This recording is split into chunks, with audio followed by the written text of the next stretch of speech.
எல்லையற்ற இந்த பிரபஞ்சத்தில் நம்மை சூழ்ந்துள்ள இருள் ஒரு தேடலை தூண்டுகிறது. அந்த தேடலின் விளைவாக அறியாமை எனும் இருளை நீக்கி ஞானம் எனும் பேரொளியை பாய்ச்ச சரியான தருணம் கனிந்தது. அந்த பேரொளியின் தரிசனம்தான் திருக்கார்த்திகை தீபம் என போற்றப்படுகிறது. கார்த்திகை திருநாளின் உன்னதம் விடியற்காலையிலேயே ஆரம்பமாகிறது. அதிகாலையில் நீராடி தூய்மையுடன் இறைவனை வணங்க தயாராக வேண்டும். வீட்டின் தூய்மைக்கு அடையாளமாக வாசலில் தீபம் அல்லது நட்சத்திரம் சார்ந்த கோலங்கள் எழப்படுகின்றன. இது மகாலட்சுமியை வீட்டிற்குள் வரவைக்கும் அறைகூவலாகும். இந்த நாளில் இல்லற நலத்திற்காகவும் முக்தி வேண்டியும் விரதம் மேற்கொள்வதற்கான சங்கல்பம் அதாவது உறுதிமொழி எடுக்கப்பட்டு நாள் முழுவதும் இறை சிந்தனையுடன் இருப்பது உறுதி செய்யப்படுகிறது. திருக்கார்த்திகை தீப விரதம் என்பது மன தூய்மையை குறிக்கிறது. அன்றைய நாள் முழுவதும் இறை நாமங்களை உச்சரித்தும் பக்தி பாடல்களை கேட்டும் விரதம் மேற்கொள்ளலாம். உணவு உண்ணாமல் விரதம் இருப்பது ஒரு முறை. முடியாதவர்கள் பால் பழங்கள் போன்றவற்றை மட்டும் எடுத்துக்கொண்டும் விரதம் இருக்கலாம். பகலில் ஓய்வெடுத்து அல்லது வீண் பேச்சுகளை தவிர்த்து முழு கவனத்தையும் இறைவனிடமே வைக்க வேண்டும்.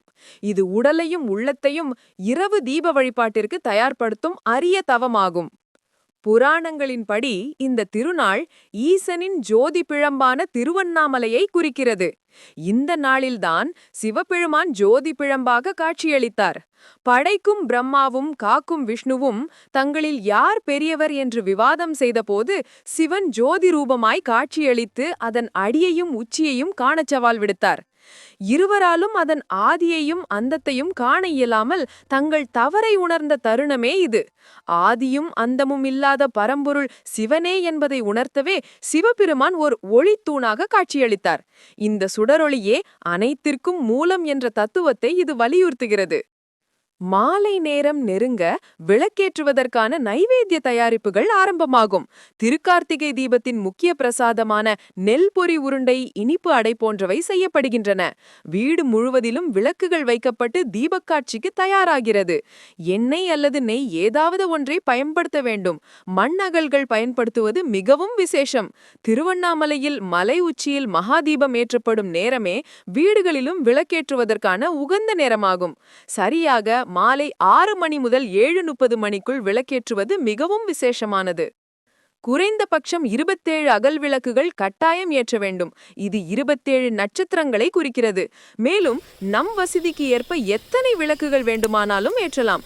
விளக்கேற்றும் போது மிக முக்கியமாக கவனிக்க வேண்டிய விதி: முதலில் வீட்டு தலைவாசலில் உள்ள விளக்கை ஏற்றி பிறகு அந்த ஒளியை வைத்து மற்ற விளக்குகளை ஏற்ற வேண்டும். மகாலட்சுமியை வாசலிலிருந்தே வரவேற்று வீட்டிற்குள் அழைத்து வருவதாக ஐதீகம். விளக்குகளை தலைவாசல், சமையலறை, படுக்கையறை, குளியலறை, ஜன்னல் என வீட்டின் மூலை முழுக்குகள் வரை வைத்து ஒளியூட்ட வேண்டும். விளக்கேற்றும் திசைகளில் கிழக்கு திசை நோக்கி ஏற்றினால் கஷ்டங்கள் விலகும். மேற்கு திசை நோக்கி ஏற்றினால் கடன் தொல்லை நீங்கும். தெற்கு திசை நோக்கி மட்டும் விளக்கேற்றுவதை தவிர்க்க வேண்டும். தீப ஒளி தரும் தத்துவமே கார்த்திகை தீபத்தின் உச்சம்.